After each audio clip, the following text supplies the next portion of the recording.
Class 10th ये आपके क्षितिज के गद्य खंड से चैप्टर आज पढ़ाएंगे हम। ये 12 नंबर है प्रेमचंद, और इससे पहले जो चैप्टर था वो था भारतेंदु हरिश्चंद्र का। ठीक है, एक अद्भुत अपूर्व स्वप्न, इसके क्वेश्चन आंसर हमने करा दिए हैं। चैप्टर 2 है जो काव्य खंड से जो तुलसीदास जी की व्याख्या वगैरह पूरा क्वेश्चन आंसर पूरा कंप्लीट हो गया चैप्टर। अब ये चैप्टर है आज प्रेमचंद, जो हम बहुत लेंथी चैप्टर है। ईदगाह जो हमने छोटी क्लासों में पढ़ चुके हैं हम, तो वो क्या थी, छोटी शॉर्ट एंड स्वीट में स्टोरी थी। ये थोड़ा लेंथी में हर एक बात का विवरण से मतलब पूरा विवरण दिया गया है। प्रेमचंद जी का जन्म हुआ था 1880 में और मृत्यु हुई थी 1936 में। अब इसमें जीवन परिचय सुन लो, इसको बेटा आप ध्यान से सुन लोगे ना चैप्टर को, तो इसके क्वेश्चन के आंसर आप खुद ही दे दोगे, पूछते ही आपके मुंह पे आंसर आएगा अगर आप इसको एक बार ध्यान से सुन लोगे। हिंदी जगत के कलम के सिपाही के नाम से मशहूर मुंशी प्रेमचंद का जन्म वाराणसी जिले के लम्ही गांव में, देखो कलम का सिपाही बोला जाता है प्रेमचंद जी को, तो वाराणसी जिले के लम्ही गांव में होता। उनका मूल नाम धनपत राय।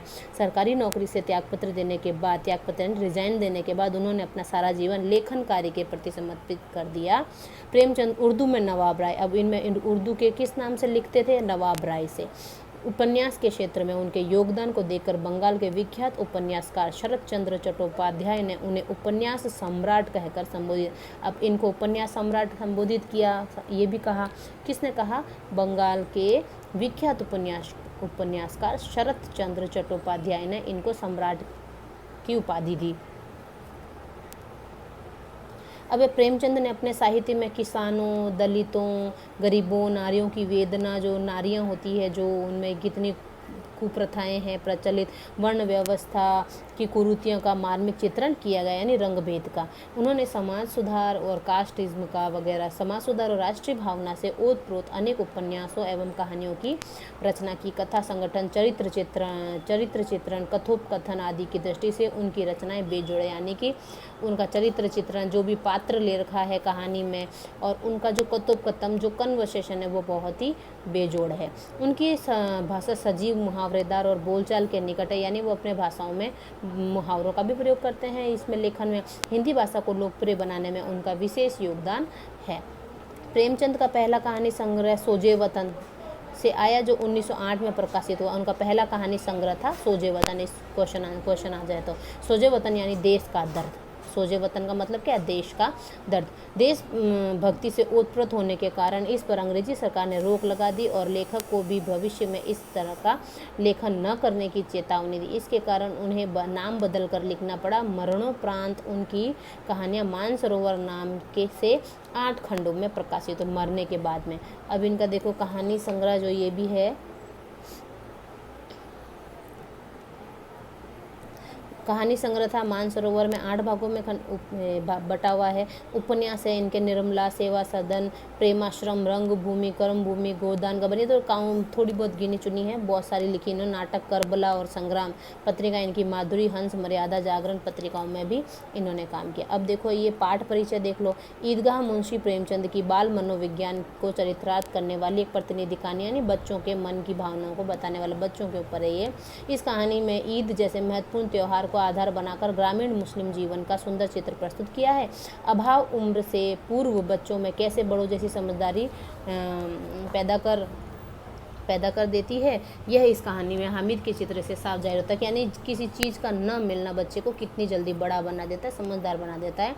अभाव यानी घर में मतलब गरीब है तो वो हर चीज़ नहीं मिल पाती। मेले में हामिद अपनी हर इच्छा पर संयम रखने में विजयी होता है, यानी संयम मतलब अपनी इच्छाओं पर कंट्रोल करता है वो। साथ ही रुस्तम में हिंद चिमटे के माध्यम से प्रेमचंद ने श्रम के सौंदर्य एवं महत्व को भी उद्घाटित किया है। चित्रात्मक भाषा की दृष्टि से यह कहानी अनूठी है। अब इसको शॉर्ट एंड स्वीट में मतलब इसको ध्यान से सुन लो बेटा, जो भी जल्दी जल्दी पढ़ूंगी उसको सुनना ध्यान से, आपको स्टोरी समझ में आ जाएगी। छोटे में हमने पढ़ रखी, छोटी क्लासेस में। रमज़ान के पूरे 30 रोज़ों के बाद ईद आई है। कितना मनोहर, कितना सुहावना प्रभात है। वृक्षों पर कुछ अजीब हरियाली है, खेतों में कुछ अजीब रौनक है, आसमान पर कुछ अजीब लालिमा। अपना भी त्यौहार आता है, दीपावली, जो भी कुछ भी, होली, दीपावली आता है तो हमको कितना अच्छा लगता है। सफाइयाँ होती है, सब जगह लाइटनिंग लगती है, तो मतलब वो रौनक ही अलग होती है। तो इनका भी जो ईद का त्यौहार आने वाला है तो ये आया है, तो बहुत अच्छा दिन है। आज का सूर्य देखो कितना प्यारा, कितना शीतल, और मानव संसार को ईद की बधाई दे रहा है। गाँव में कितनी हलचल है। ईदगाह जाने की तैयारी हो, ईदगाह कोई मेला वेला लगता है वहाँ पर। किसी ने कुर्ते में बटन नहीं है, किसी के कुर्ते में बटन नहीं है। हम भी करते हैं ना तैयारी, नए कपड़े सिलाते हैं, नए कपड़े लेके आते हैं, मैचिंग ज्वेलरी वगैरह जो भी है। पड़ोस के घर से सुई धागा लेने दौड़ा जा रहा है। किसी के जूते कड़े हो गए यानी कड़क हो गए हैं, उनमें तेल डालने के लिए तेली के घर भागा। अपने भी प्रोग्राम वगैरह, कोई घर में त्यौहार आता है तो हम भी तैयारियां करते हैं। जल्दी जल्दी बैलों को सानी पानी दे दे, मतलब चारा पानी दे दे, तो जल्दी जल्दी त्यौहार मना जाएंगे। ईदगाह से लौटते लौटते दोपहर हो जाएगा। मेला इतना बड़ा है कि पहुँचते पहुँचते दिन हो जाएगा। 3 कोस का पैदल रास्ता है, फिर सैकड़ों आदमियों से मिलना भेंटना, मतलब मिलना जुलना भी होगा। दोपहर के पहले लौटना तो असंभव है। लड़के सबसे ज़्यादा प्रसन्न हैं। किसी ने एक रोज़ा रखा है, वह भी दोपहर तक, किसी ने वह भी नहीं रखा। लेकिन ईदगाह जाने की खुशी उनके हिस्से की चीज़, यानी ईदगाह बड़ी मुश्किल से वो उनका साल में एक बार मेला लगा, वहाँ जाना है। रोज़े बड़े बूढ़ों के लिए होंगे, लेकिन इनके लिए तो ईद है। रोज़ ईद का नाम रटते थे, आज वह ईद आ गई। अब जल्दी बड़ी है कि लोग ईदगाह क्यों नहीं चलते हैं। इन्हें गृहस्थी की चिंताओं से क्या प्रयोजन। उनको, बच्चों को तो क्या मतलब है, घर गृहस्थी का काम का हुआ नहीं हुआ, उनको तो मेला जाना है। सेवइयों के लिए दूध और शक्कर घर में है या नहीं, इनकी बला से ये तो सेवइयाँ खाएंगे। गया वह क्या जाने कि अब्बा जान क्यों बदहवास चौधरी कायम अली के घर दौड़े जा रहे हैं। उन्हें क्या खबर कि चौधरी आज आंखें बदल दे तो यह सारी ईद मुहर्रम हो जाए, यानी कि वो कर्ज लेने के लिए जा रहे हैं। अगर चौधरी कर्ज नहीं देगा तो उनकी ईद कैसे मनेगी। उनकी अपनी जेबों में तो कुबेर का धन भरा पड़ा है। बार बार जेब से अपना खजाना निकाल कर गिनते हैं और खुश होकर फिर रख लेते हैं। महमूद गिनता है 1 2 10 12, मतलब पैसे गिने। उनके पास 12 पैसे हैं, मतलब महमूद के पास कितने पैसे, 12। मोहसिन के पास 1 रुपया, 2 3 8 9 15 पैसे हैं। अब ये याद रखने हैं, महमूद के पास 12 पैसे, मोहसिन के पास 15 पैसे। इन्हीं अनगिनत पैसों में अनगिनत चीज़ें लाएंगे, खिलौने, मिठाइयाँ, बिगुल, गेंद व न जाने क्या क्या। और सबसे ज़्यादा प्रसन्न है हामिद। वह 4-5 साल का गरीब सूरत दुबला पतला लड़का, जिसका बाप गत वर्ष हैजे की भेंट हो गया, यानी हैजे से मर गया। माँ न जाने क्यों पीली होती होती एक दिन मर गई। किसी को पता नहीं चला कि क्या बीमारी है। कहते हैं भी तो सुना तो कौन सुनने वाला था। दिल पर जो कुछ बीतती थी वह दिल में ही सहती थी, और जब न सहा गया तो संसार से विदा हो गई। अब हामिद अपनी बूढ़ी दादी अमीना की गोद में सोता है, उतना ही प्रबल। उसकी दादी का नाम क्या, अमीना। उसके अब्बाजान रुपये कमाने गए हैं, बहुत सी थैलियाँ लेकर आएंगे। अम्मीजान अल्लाह मियाँ के घर से उसके लिए बड़ी अच्छी चीज़ें लाने गई है। ये मतलब उसकी दादी ने उसको बताया था। इसलिए हामिद प्रसन्न है। आशा तो बड़ी चीज़ की है, फिर भी बच्चों की आशा है। उनकी कल्पना तो राई का पर्वत बना लेती है। हामिद के पाँव में जूते नहीं, सिर पर एक पुरानी टोपी है जिसका गोटा काला पड़ गया है, फिर भी वह खुश है। जब उसके अब्बाजान थैलियाँ और अम्मीजान नियामतें लेकर आएंगी तो वह दिल के अरमान निकाल लेगा। तब देखेगा महमूद, मोहसिन, नूरे और सम्मी कहाँ से उतने पैसे निकालेंगे। अभागिन अमीना अपनी कोठरी में बैठी रो रही है। अब उसकी दादी का क्या है, आज ईद का दिन है और उसके घर में एक दाना भी नहीं है। आज अबीदा होती तो क्या इसी तरह ईद आती चली जाती। इस अंधकार और निराश में वह डूबी जा रही है। किसने बुलाया इस निगोड़ी ईद को। इस घर में उसका काम नहीं है, लेकिन हामिद, उसे किसी के मरने जीने से क्या मतलब है। उसके अंदर प्रकाश है, बाहर आशा है। विपत्ति अपना सारा दल बल लेकर आए, हामिद की आनंद भरी चितवन उसका विध्वंस कर देगी। यानी कि उसके पास में पैसों की कमी है। अब पैसों की कमी हो तो क्या हम भी अब कोई त्यौहार मना नहीं सकते हैं और अच्छे से, तो उसके पास पैसों की कमी है, खाने के लिए कुछ नहीं है। लेकिन वो बच्चा तो तैयार है त्यौहार मनाने के लिए कि मैं ईदगाह में जाऊंगा। हामिद भीतर जाकर दादी से कहता है, तुम डरना नहीं अम्मा, मैं सबसे पहले आऊँगा, बिल्कुल ना डरना। अमीना का दिल कचोट रहा है और गाँव के बच्चे अपने अपने बाप के साथ में जा रहे हैं। सब अपने पेरेंट्स के साथ जा रहे हैं। हामिद का अमीना के सिवा और कौन है, उसे कैसे अकेले मेले जाने दे। उस भीड़ भाड़ में एक बच्चा कहीं खो जाए तो क्या हो। नहीं अमीना उसे यूँ न जाने देगी, नन्ही सी जान 3 कोस कैसे चलेगा, पैर में छाले पड़ जाएंगे। उसकी दादी अम्मा इतना सोचे, जूते बिन तो नहीं है, वह थोड़ी थोड़ी दूर पर ही उसे गोद में ले लेगी, लेकिन यहाँ सेवैयाँ कौन पकाएगा। पैसे होते तो लौटते लौटते सब सामग्री जमा करके चटपटा बना लेती। यहाँ तो घंटों चीज़ें जमा करते लगेंगे, मांगे ही का तो भरोसा ठहरा। उस दिन फ़हीमन के कपड़े सिले थे, 8 आने पैसे मिले थे। उस अठन्नी को ईमान की तरफ बचाती चली आती थी इस ईद के दिन के लिए, लेकिन कल ग्वालन सिर पर सवार हो गई तो क्या करती। हामिद के लिए कुछ नहीं है तो 2 पैसों का दूध तो चाहिए ही। अब तो कुल 2 आने पैसे बचे रह गए, 3 पैसे हामिद की जेब में, 5 अमीना के बटुए में। यही तो बिसात है कि ईद का त्यौहार अल्लाह ही बेड़ा पार लगाए। सभी को समय चाहिए और थोड़ा किसी की आंखों में नहीं लगता। किस किस के मुँह से मुँह चुराएगी और क्यों मुँह चुराए। साल भर का त्यौहार है, ज़िंदगी खैरियत से रहे, उनकी तकदीर भी तो उसी के साथ है। बच्चे तो खुदा सलामत रखे, ये दिन भी कट जाएंगे। यानी उसके घर में वो सोच रही है इतना कि मैं खीर कैसे बनाऊंगी, बच्चे को कैसे अकेला भेजूंगी, कहाँ से लाऊंगी सामान। गांव के मेला चला और बच्चों के साथ हामिद भी जा रहा था। कभी सब के सब दौड़कर आगे निकल जाते, फिर भी किसी की पेड़ के नीचे खड़े होकर साथ वालों का इंतजार करते थे। यूँ लोग क्यों इतना धीरे धीरे चल रहे हैं। हामिद के पैरों में तो जैसे पर लग गए, पर मतलब पंख लग गए। वह कभी थक सकता था।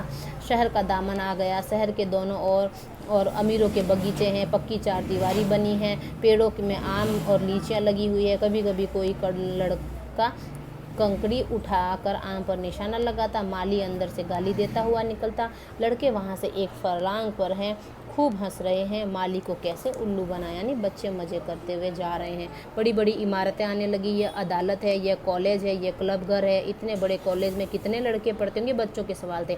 सब लड़के नहीं हैं जी, बड़े बड़े आदमी हैं, सच उनकी बड़ी बड़ी मूछें हैं। इतने बड़े हो गए, अभी तक पढ़ने आते जाते हैं, न जाने कब तक पढ़ेंगे, क्या करेंगे इतना पढ़कर। हामिद के मदरसे में 2-3 बड़े बड़े लड़के हैं, बिल्कुल 3 कौड़ी के, रोजगार खाते हैं, काम से जी चुराते हैं। चुराने वाले इस जगह भी उसी तरह के लोग होंगे और क्या, मतलब आपस में बातें करें बच्चे। क्लब घर में जादू होता है, सुना है यहाँ मुर्दे की खोपड़ियाँ दौड़ती है और बड़े बड़े तमाशे होते हैं, पर किसी को अंदर नहीं जाने देते।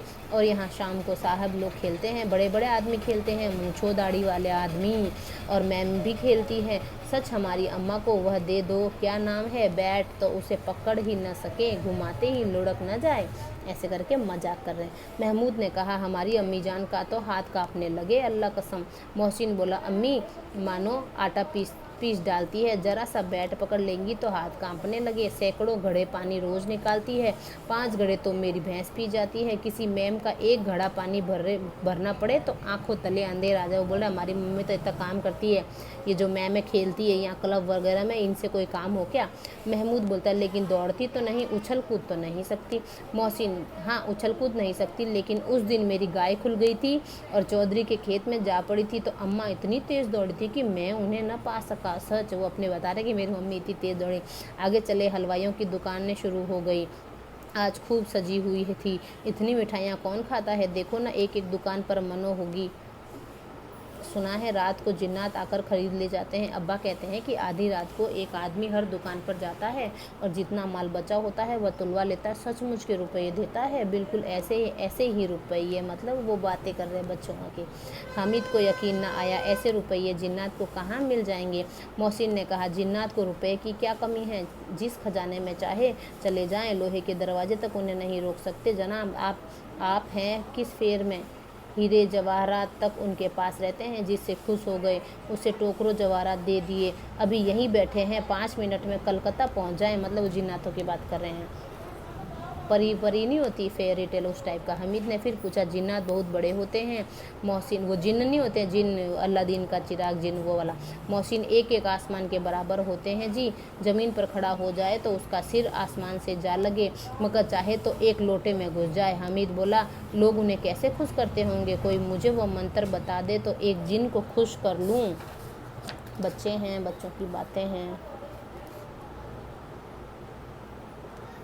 मोहसिन, अब यह तो मैं नहीं जानता, लेकिन चौधरी साहब के काबू में बहुत से जिन्नात हैं। कोई चीज़ चोरी हो जाए, चौधरी साहब उसका पता लगा देंगे और चोर का नाम भी बता देंगे। जुमराती का बछुआ उस दिन खो गया था, 30 दिन हैरान हुए, कहीं नहीं मिला। तब झक मारकर चौधरी के पास गए। चौधरी ने तुरंत बता दिया, मवेशी खाने में है, और वहीं मिला। जिन्नात आकर उन्हें सारे जहान की खबर देता है। अब उसकी समझ में आ गया कि चौधरी के पास क्यों इतना धन है और क्यों उनका इतना सम्मान है। आगे चले, यह पुलिस लाइन, यही सब कांस्टेबल कवायद करते हैं। रेट 5 रात को बेचारे घूम घूम कर पहरा देते हैं, नहीं चोरियां हो जाए। अब मोहसिन ने प्रतिवाद किया, नहीं मोहसिन ने बोला, यह कांस्टेबल पहरा देते हैं तभी तो तुम बहुत जानते हो। अजी हजरत, यही चोरी कराते हैं। शहर के जितने चोर डाकू हैं सब इनसे मिले रहते हैं। रात को ये लोग चोरों से कहते हैं चोरी करो, और आप दूसरे मोहल्ले में जाकर जागते रहो पुकारते हैं। जब भी इन लोगों के पास इतने रुपए आते हैं। मेरे मामू एक थाने में कांस्टेबल है, 20 रुपया महीना पाते हैं, लेकिन 50 रुपये घर बेचते हैं। अल्लाह कसम, मैंने एक बार पूछा था कि मामू आप इतने रुपए कहाँ से पाते हैं? हंस कर कहने लगे, बेटा अल्लाह देता है। फिर आप ही बोले, हम लोग चाहे तो एक दिन में लाखों मार लाएं, हम तो इतना ही लेते हैं जिससे अपनी बदनामी ना हो और नौकरी ना चली जाए। मतलब वो बता रहा अपने घर की कि मेरे मामा को इतने पैसे। मोहसिन उसकी नादानी पर दया दिखाकर बोला, अरे पागल, इन्हें कौन पकड़ेगा? पकड़ने वाले तो यह खुद हैं, लेकिन अल्लाह इन्हें सजा भी खूब देता है। हराम का माल हराम में जाता है। थोड़े ही दिन हुए, मामू के घर में आग लग गई, सारी लई पूंजी जल गई, एक बर्तन तक न बचा।